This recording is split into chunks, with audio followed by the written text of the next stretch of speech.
winding with a lot of sharp turns, some cliffs that I almost dove off of. So I've always been a storyteller. I lived in story from as long as I can remember, either through reading or through telling stories or to hearing stories from my families. I did a lot of imaginative play and whatnot, and I was the resident storyteller with my cousins. But when I got to college, I was focused on poetry, and then I decided to be sensible and study literature. And I started teaching. I started teaching English composition, and that was the route that I took for a bit. It wasn't until my son was born, and then a few months later that my dad passed away, it was all within 6 months of each other, that I started writing again, as one does when life happens and you feel like you need to get things out. And it was during that time that I discovered how much I loved to read to my son. How much when I would read to him the picture books, and his eyes would light up and he would just get so engrossed in story that it reminded me of my own childhood. And I thought, maybe I want to try this, because I really loved seeing that in him, seeing that reaction in him. I took some courses through UCLA Extension, the writers program over there, and that introduced me to the world of children's literature and SCBWI, and I started doing the work of building community, reading and researching and writing, a lot of writing. I met my agent in 2014. At a local SCBWI Florida conference, and we signed soon after that. But it took a few more years, a few more failed manuscripts, or not failed, a few manuscripts that just weren't ready yet. And in 2018, I sold my first manuscript, which was Isabel and Her Colores Go to School. So my second book was actually the first book I sold. Yes, it sold to Sarah Rocket at Sleeping Bear Press.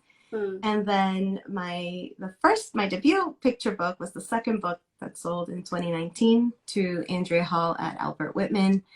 And now I have a middle grade coming out next year with Athenium books for young readers, and a couple more in 2024. Very exciting. And yes. So when you started, like you said, you had written poetry, you had done other writing, you're an English professor, you teach writing. What surprised you when you started writing for children? I think one of the things that surprised me the most was how much hope there is in children's literature, and how much hope there is in writing for children. There's something incredibly hopeful in seeing the target audience, these kids, just really being better than we are, and it brings me a lot of hope of what might happen in the future, how much they might get things right that we didn't get right.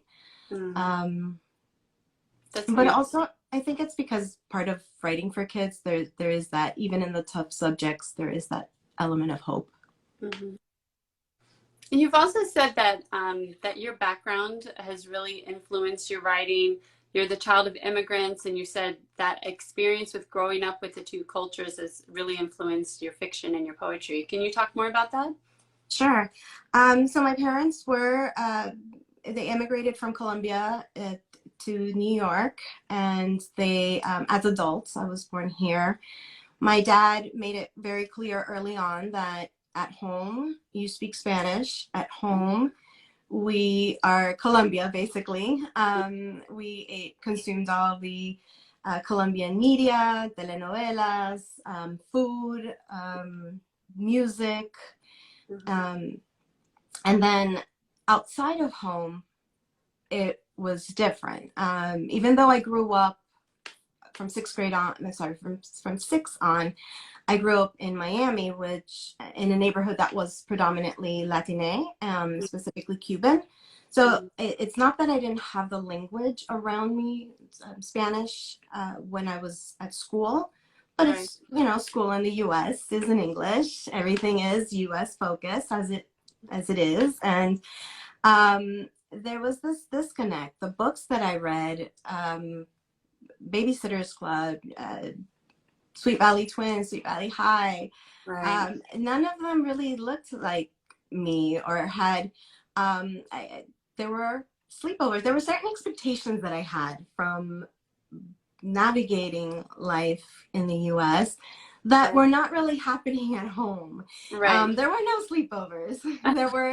I wanted to go off to college. There was no going away to college because a proper young lady, una señorita, does not go off to college. And so there was this clash where I found myself trying to figure out where I belonged. And on the flip side, going to Colombia, my dad made it very clear that I was Colombian, but that is not as easy or as simple as just saying so. In Colombia, I was the American. I was not fully Colombian. So I think that subconsciously a lot of what I write is navigating that space of figuring out where I truly belong and what that looks like for me. Yeah, I love that, and especially I have to say on a personal note, my husband's from Costa Rica, and so we just went to Costa Rica this summer to visit his side of the family, and they had such a similar experience to, I think, what you write about in your first book, the Feliz Año Nuevo, about going and not really, like, here you are among all these traditions and these families that are different, and like you said, trying to figure out your identity, and identity is something you write about quite a bit in your stories. Why is that so important to explore, and what do you hope people take away from it? But also I was wondering, as you write these kind of stories and celebrating heritage, exploring identity, have you ever gotten pushback from publishers or agents saying, you know, this is too ethnic? Because I've heard that from other authors, that this is too niche, this isn't relatable, we want something to reach a wider audience. And of course, we know from how successful your books are that they did reach a wide audience. But did you ever initially have that kind of pushback?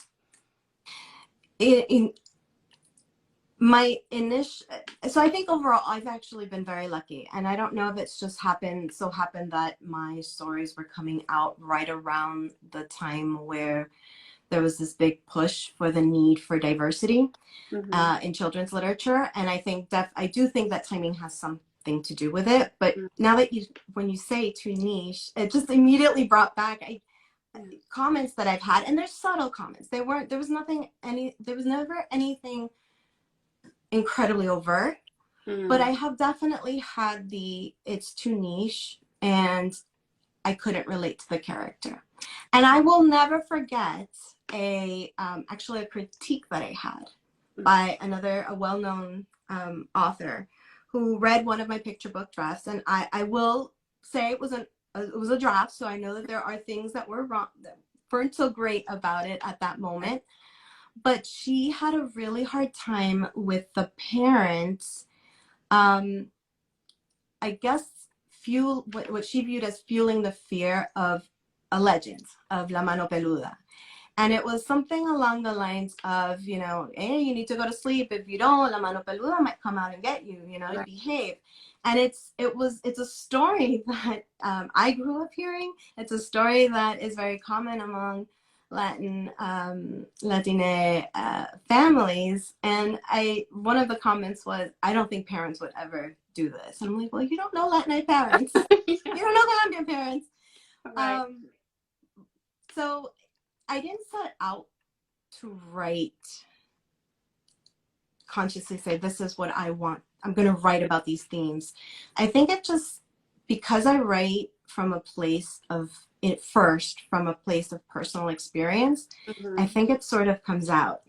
You know, everything that I'm trying to work through just comes out. And the more I wrote and the more I looked at what I was writing, I realized that I did in fact have a preference for certain themes. Interesting. I love that it was something that wasn't really conscious, but it just kind of naturally came out. But that kind of leads to my next question, which is, you know, talking about writing these very particular stories, and your stories are rooted in particular stories about the immigrant experience, either, you know, with Isabel, the experience of going to school and not speaking the language, or this, the other book about going back to the home country and not feeling like you fit in. But what's interesting is, even though they're very particular stories, there these universal experience, they tap into these universal experiences that everyone can relate to. Everyone can relate to feeling shy, feeling like you don't fit in. What do you think it is about how going deep into these personal experiences kind of paradoxically make it more relatable to everyone? Do you think it's because it's maybe more authentic and people relate to that authenticity, or what do you think is going on there? I mean, I guess it could be some of it, that authenticity, but I really think that we as readers connect first on an emotional level. And so I think that when we write from that place of authenticity, when we at least start from that personal experience, we're tapping to deep emotions that came with that experience. Right. So for Isabel and her colores, I was tapping into the fear and that feeling of being lost. Right. When I didn't understand my classmates and I literally got lost in the hallways of my school in New York. And so I wanted to tap into that fear. And I think even though it is Isabel's story about using art to bridge that language barrier, ultimately it's that feeling of being lost or feeling of being new in a new place that readers connect with. Feliz New Year, Eva Gabriela is similar. When I was little and I would go visit Colombia, I have a very large family. It's probably about 52 of us cousins, give or take, on both sides of my family. So we're a very large family. And I remember being really young and visiting family and farms and meeting aunts and uncles and cousins. And for the very first time, in that anxiety, anticipation in a way, but yeah, that fear of, who are these people? They're strangers. And I was very shy.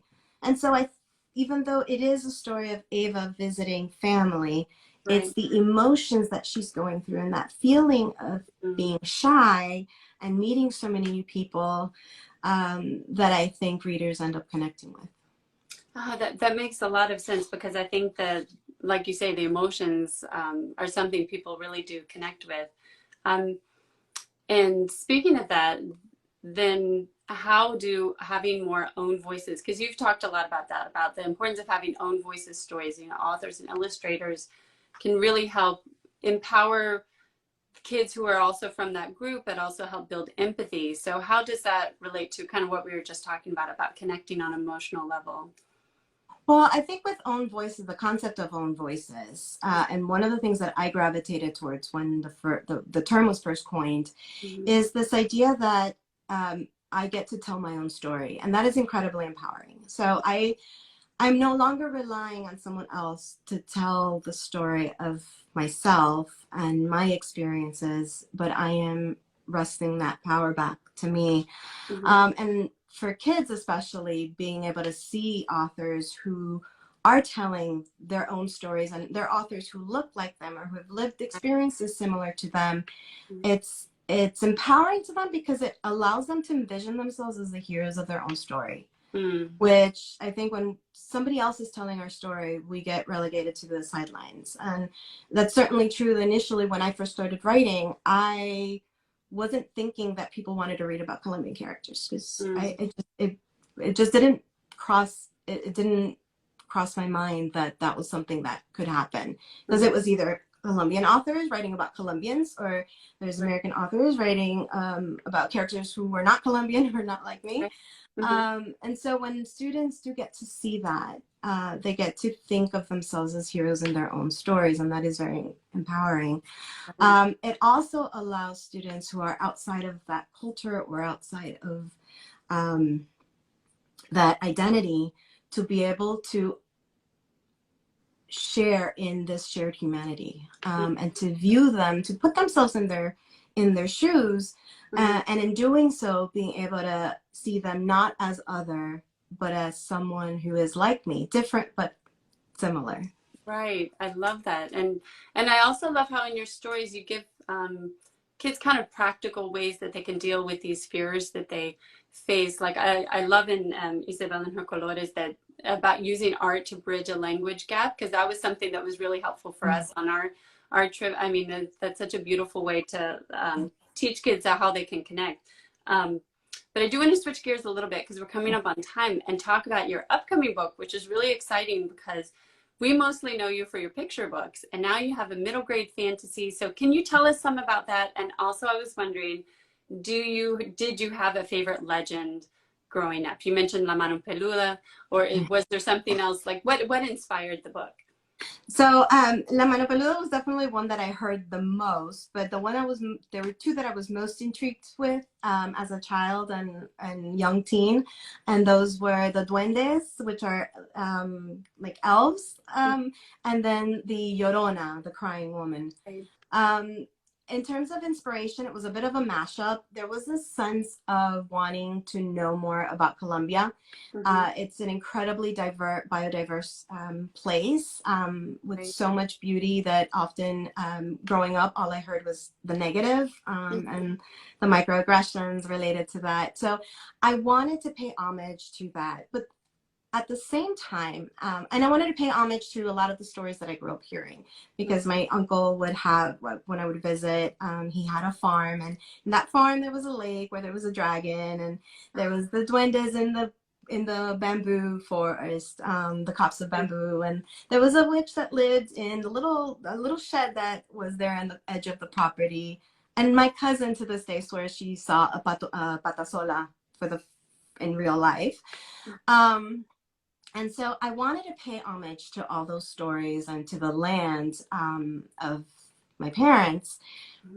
But at the same time, I was hearing so much about natural disasters going on, the volcanic eruptions, earthquakes, hurricanes intensifying, and most recently droughts, and incredible heat waves, melting, and all this kept going through my head, and I kept thinking, the earth is not happy. And that refrain, the earth is not happy, sort of kind of led into this tie-in of the earth not being happy. There's this something inherently going on with the earth, and these legendary beings have something to do with it. And yeah. Oh, well, I can't. When does it come out? It comes out in February of next year, February 21st, 2023. Oh, well, I can't wait. Thank you so much for telling. And do you have anything else that you're working on or you have coming up that you want to give us a little preview of before we go? So I have a picture book that will be releasing in 2024, and it is about a girl who's preparing for a hurricane, and she finds a pair of baby pigeons, and through channeling her care for them, she's able to navigate her fear about the impending storm. Oh, I love it. That's perfect to be coming out soon. Well, thank you so much for taking the time to join us. I love your picture books. I can't wait to read your upcoming books. And thank you so much. Thank you for inviting me. All right, thanks.